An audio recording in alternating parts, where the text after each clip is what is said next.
Terima kasih Pak Jul, yang saya hormati Rektor ISI Surakarta, beserta jajaran, teman-teman, terutama para pembicara, tokoh-tokoh, banyak sekali di sini. Saya jadi gemetar di depan. Dan tentu saja para etnomusikolog, ada Mas Komblo, ada Pak Lono, guru-guru suhu kita semua. Saya diberi tugas pagi ini dan kebetulan yang pertama. Jadi rada-rada ini juga ya. Kalau saya yang paling belakang saya lebih gampang.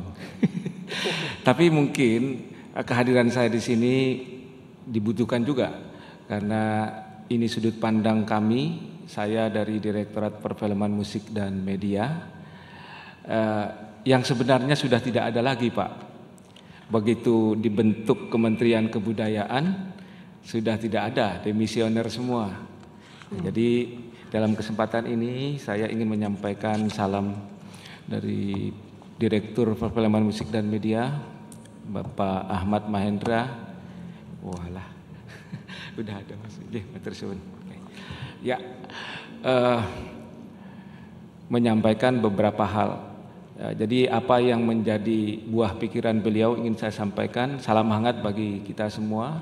Dan mungkin dalam tanggal 28 akan beliau juga ke sini bersama Menteri Kebudayaan Bapak Padlijon itu ada di sini. Jadi saya ini hanya pengantar saja untuk diskusi yang berkaitan dengan etnomusikologi. Ya perlu diketahui juga saya bukan berlatar belakang etnomusikologi. Di sini juga ada Mas Amar ya. Ya, tapi saya ingin menyampaikan kira-kira apa sih, saya tidak ingin mengestimologikan tentang etno, itu udah menggarami lautan Bapak dan Ibu teman-teman semua. Nanti bertanyalah pada pakar-pakar. Tapi kira-kira peranan etnomusikologi ke depan itu seperti apa? Ya, etnomusikologi merupakan sebuah disiplin ilmu yang mempelajari tentang musik yang erat kaitannya dengan tidak hanya musik itu sendiri, tetapi apa saja budaya yang melingkupinya baik sosial dan kemasyarakatan. Ya, kalau kita lihat etnomusikologi di dalam pengambilan keputusan ataupun pelaksanaan kegiatan di pemerintah dalam hal ini yang mengurusi tentang kesenian, dulu Direktorat Kesenian, sekarang ada Direktorat Perfilman Musik dan Media, itu bisa dilihat di implementasi beberapa kegiatan sejak zaman dahulu. Kalau kita menyelenggarakan festival musik, Pak, karena Direktorat kita ini sudah jelas yang akan dikembangkan adalah musik tradisi Indonesia. Selalu minimal narasumbernya dari teman-teman seperti almarhum Pak Sri Hastanto yang berlanjut jadi direktur dan menjadi dirjen, itu udah pasti menggunakan pendekatan-pendekatan etnomusikologi dalam melakukan membuat bagaimana sebuah kegiatan itu sebagai sarana untuk menilai pembinaan yang sudah dilakukan selama ini. Bagaimana memperlakukan musik kita itu sebenarnya sudah ada. Tapi sekali lagi, itu memang masih jauh dari harapan karena memang yang ideal itu rasanya kok belum pernah tercapai sampai sekarang. Jadi baik itu temu seniman, konser, karawitan anak atau apapun, memang selalu kita sudah menggunakan pendekatan etnomusikologi. Cuma memang di akhir-akhir ini kita melihat bahwa keterikatan dan kebersamaan itu tidak seperti dulu. Jadi memang ada upaya optimis untuk pemerintahan ke depan dengan terbentuknya Kementerian Kebudayaan dari sebuah Direktorat Jenderal menjadi sebuah kementerian. Sudah sekian banyak saat pembahasan tentang Undang-Undang Pemajuan Kebudayaan yang 38 tahun itu. Pemangku kepentingan semua berkeinginan bahwa kebudayaan itu harus diurus mandiri oleh sebuah kementerian. Dan alhamdulillah 2024 menjelang 2025 kita sudah memiliki itu. Tapi jangan tanyakan saya bagaimana nanti. Saya hanya sedikit-sedikit cuma tahunya.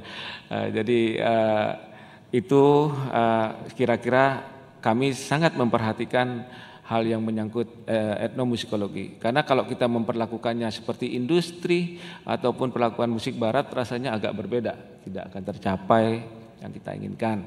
Ya gambarannya di sini ada orang yang masih ada.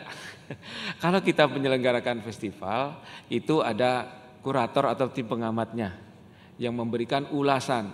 Ide itu diawali oleh Profesor Sri Hastanto almarhum bahwa bagaimana menilai sebuah karya dari daerah tertentu dengan standar musik yang berbeda-beda, estetikanya berbeda-beda.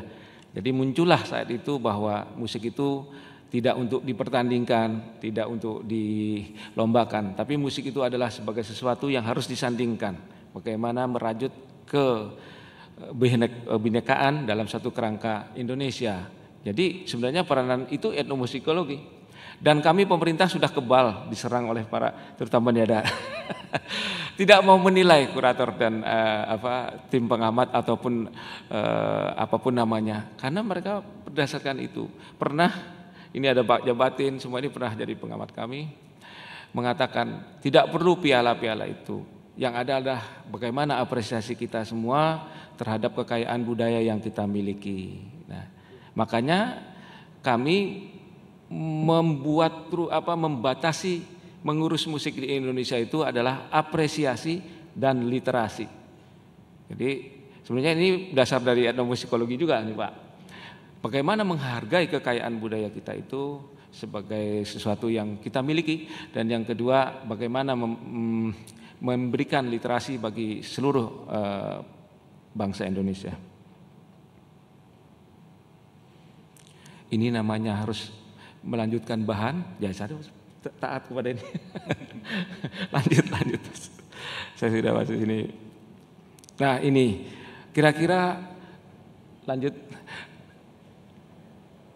Ya, nah ini dalam pandangan kami bahwa etnomusikologi di masa depan itu harus upaya yang terus-menerus dalam rangka kita melestarikan dan mengenalkan kekayaan musik tradisional Indonesia.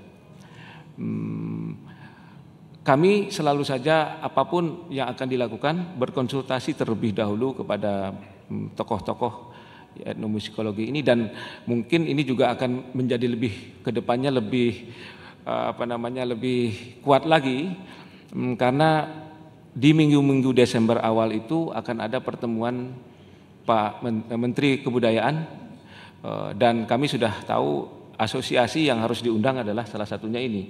Seluruh yang menangani di perguruan tinggi, hari ini saya senang banget nanti bisa termasuk Prof. Lono juga kami usulkan untuk bisa berdiskusi langsung menyampaikan gagasan-gagasan kepada Menteri Kebudayaan Pak Fadlizon.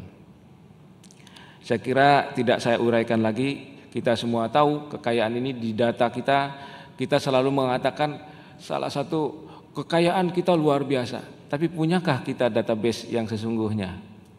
Nah, bagaimana? Nah, ini salah satu bagian yang dalam upaya itu kita membuat data bersama seluruh itu yang sedang dirancang sistem informasi kebudayaan terpadu. Jadi ini upayanya. Lanjut, yang kedua adalah sebagai penjaga keberagaman identitas budaya Indonesia. Nah, jadi penelitian dengan pendekatan etnomusikologi berperan dalam memahami bagaimana musik tradisi berfungsi dalam membangun identitas budaya.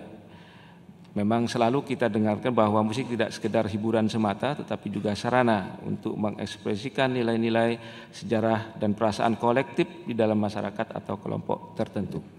Jadi jelas sekali di dalam Undang-Undang Pemajuan Kebudayaan itu dalam upaya mulai melindungi, mengembangkan, memanfaatkan dan pada akhirnya membina itu semuanya tujuannya adalah bagaimana kita menjaga keragaman identitas budaya Indonesia.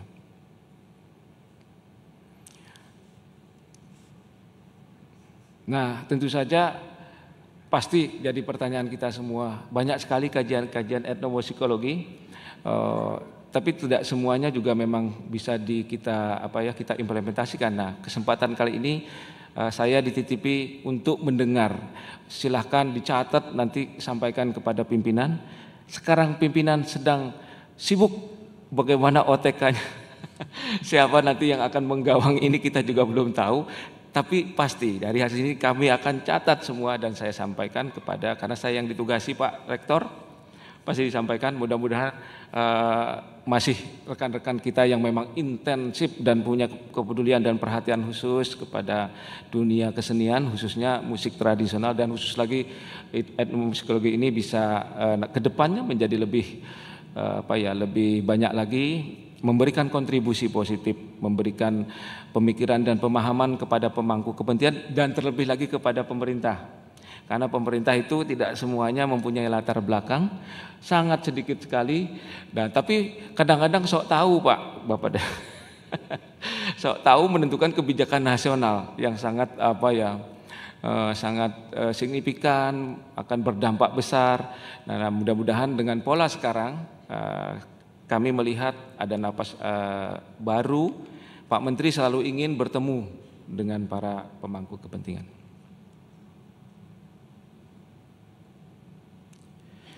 Yang ketiga adalah sebagai garda terdepan bagi inovasi dan kolaborasi antara musik tradisional dan modern.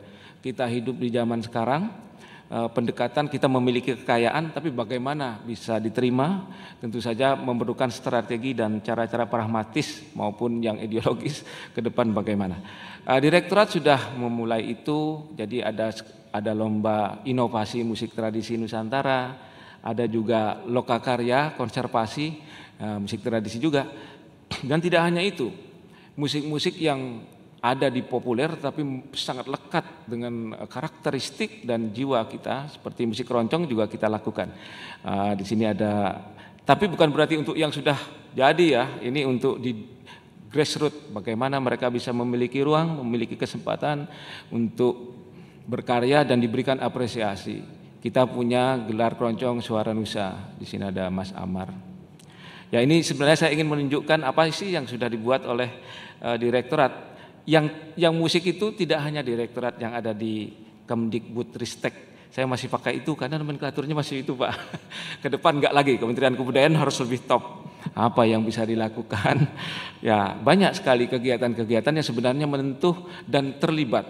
Karena bagi kita kalau tidak dimuarakan pada mulai dari penyusunan rencana strategis, terus bagaimana membuat program, terus yang saya sampaikan tadi adalah yang beberapa contoh adalah penguatan ekosistem musik Indonesia.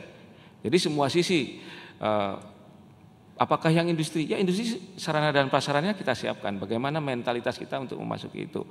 Jadi itu sebenarnya wujud konkret dalam bentuk kegiatan. Dan salah satu mungkin juga dukungan kita kepada seminar atau simposium ini Pak. Jadi banyak sekali diskusi juga, kita ingin bahwa perguruan tinggi punya peran yang sangat penting dan signifikan sebagai tempat orang terpelajar intelektual yang memiliki pemikiran jauh ke depan. Kalau kita dibatasi banyak dengan administratif, banyak aturan-aturan birokrasi, tapi teman-teman lebih bisa berpikir secara lebih terbuka, bisa lebih ke depan. Nah itu kalau bisa kita dapat, tentu saja bisa menjadi pertimbangan bahkan penentu untuk membuat kebijakan ke depan. Kata kuncinya kolaborasi dan sinergi menjadi bagian penting. Nah, ini yang keempat adalah sebagai sarana pendidikan tentang musik tradisional. Ya, etnomusikologi sudah banyak ada di beberapa perguruan tinggi ya, saya enggak menghitung. 5 ya. 5 untuk 280 juta orang. Untuk 38 provinsi. Ya memang harus ini Pak Rektor, kita rajin-rajin mengekspor. Beda sekali pendekatannya manakala ada event-event atau kegiatan-kegiatan kita yang melibatkan musik tradisi untuk teman-teman yang memang sudah punya pemahaman tentang hal itu. Bagaimana mengolah ya Kak Rita ya, itu beda sekali. Jadi terus bagaimana mengangkat nilai-nilai sesuatu dari daerah tertentu itu. Nah itu pentingnya pendidikan. Jadi bagaimana kita kita akan mendukung dan memang direncanakan ke depan ada Direktorat Pendidikan Budaya Pak khusus, baik di dalam maupun di luar negeri. Jadi nanti bisa dikuliti Pak Lono. Jadi memang kita melihat bahwa upaya kita untuk mendiseminasikan pengetahuan-pengetahuan yang berkaitan dengan kebudayaan juga insya Allah ke depan akan sangat intensif. Sebagai alat untuk memahami dinamika sosial politik, tadi sudah disampaikan bahwa etnomusikologi melalui pendekatan-pendekatan, analisis dan sebagainya pasti juga akan melihat potensi yang dimilikinya sehingga bisa menjadi jembatan budaya, interaksi budaya melalui musik. Ini bagian yang penting juga. Dan yang keenam, terakhir, pendorong ekonomi kreatif. Sebenarnya ini memantik, mudah-mudahan saudara saya yang di ujung sana, di Direktur Industri Kreatif, Pak Amin, Dr. Amin Abdullah bisa melanjutkan ini. Tetapi kami tentu saja menyiapkan. Salah satu upayanya adalah kesadaran para pemusik, termasuk etnomusikolog itu tentang pentingnya kekayaan intelektual, ya, tentang pentingnya ada nilai ekonomi setiap itu. Untuk itu Direktorat Perfilman di tahun ini, walaupun dicetuskannya pada tahun 2021 dengan mendaftarkan karya-karya musik, termasuk karya almarhum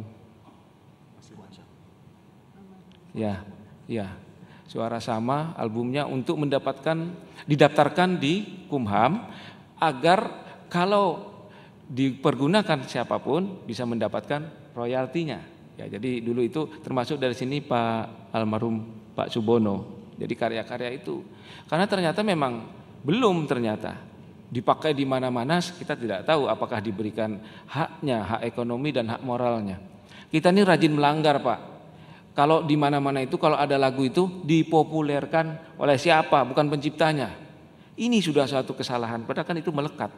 Tidak didaftarkan pun harus tetap diterakan nafsi penciptanya. Begitu juga hak ekonominya. Nah, banyak sekali. Nah, ini salah satu persiapan kita untuk menjelang kepada mau tidak mau, suka tidak suka, dunia industri tetap akan menjangkau semua, dan kita semua juga harus memanfaatkan peluang-peluang itu. Saya kira demikian, Pak, dan harapannya kami mendapatkan masukan-masukan yang sangat luar biasa dan positif. Mudah-mudahan ke depan terus bisa etnomusikologi Indonesia memberikan kontribusi yang besar bagi perkembangan musik di Indonesia. Terima kasih. Assalamualaikum warahmatullahi wabarakatuh. Waalaikumsalam warahmatullahi wabarakatuh. Baik, ya, mudah-mudahan